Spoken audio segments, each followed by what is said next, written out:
Mr. Franken, please proceed. Okay. Well, thank you for providing this forum. I think tonight we're going to have a lot of discussion of issues and the questions and answers, so I thought that I'd spend these introductory remarks talking about who I am, why I'm running. I grew up not very far from here in St. Louis Park. My dad was a printing salesman. We grew up in a 2-bedroom, 1-bath house, the 4 of us. I'm an older brother of Owen, and I felt like the luckiest kid in the world. Growing up in a middle-class family in the 50s and 60s, the height of the middle class in America, in Minnesota, in St. Louis Park. My parents really emphasized education, and we had great access to a great public school system in St. Louis Park. My dad didn't graduate high school. My brother was the first to go to college in our family. He went to MIT and became a photographer. And I went to Harvard and told my parents about the semester in that I was going to be a comedian. my poor parents. Anyway, I was very lucky to go to Harvard. I was very lucky the first week of school to meet Franny. This is almost 38 years ago now, on September 19th. We met at a freshman mixer. Franny wasn't as lucky as me. When she was 17 months old, her father died in a car accident. He was a World War II vet. He worked in the paper mill, leaving her mother, Fran, widowed at age 29 with 5 kids and a high school education. But they made it with Social Security survivor benefits. Sometimes there wasn't enough food on the table. Sometimes they turned the heat off in the winter. This is Portland, Maine, so it was kind of cold, not as cold as here, but cold. But they made it. And all 4 girls went to college on combinations of Pell Grants and other scholarships. At that time, a full Pell Grant paid for over 90% of a college education. Today it pays for less than 40%. That's wrong, and when I go to Washington, if I do, I'm going to change that. My brother-in-law went into the Coast Guard. He still works for the Coast Guard. Became an electrical engineer.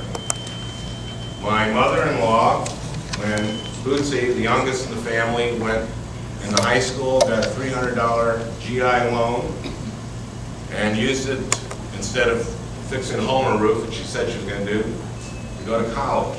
She got 3 other loans, and she graduated from school and taught elementary school, taught Title I kids, and all her loans were forgiven because of it. Everybody in my wife's family became a productive member of society because of the government. They tell you in this society, and I think we all believe it, pull yourself up by your bootstraps. We all believe that. But the government gave them the boots. And that's what we DFLers believe in. Opportunity for everybody. So you can see I take this stuff kind of serious. But I was also lucky enough to pursue my chosen profession, comedian. And I did 15 seasons with Saturday Night Live, and all the political satire from that period I had a hand in. And let me tell you what a satirist does. A satirist looks at a situation, finds the inconsistencies and absurdities and hypocrisies, and cuts through it all and gets to the truth. And I think that's pretty good training for the United States Senate. Now, after I left Saturday Night Live, I wrote a book. The Gingrich Revolution was ascendant, was trying to unravel the safety net that caught Franny's family, so I was a little miffed. I wrote a book called Rushland Loves a Big Fat Idiot and Other Observations. I took on the Gingrich Revolution. I got a reaction to that like I never got to anything else. And don't get me wrong, there's nothing better than making people laugh. I love doing that. But people were coming up to me and saying thank you. And I wasn't afraid of Gingrich, so I kept doing it. I wasn't afraid of Gingrich. get right. I wasn't afraid of Bill O'Reilly and Karl Rove.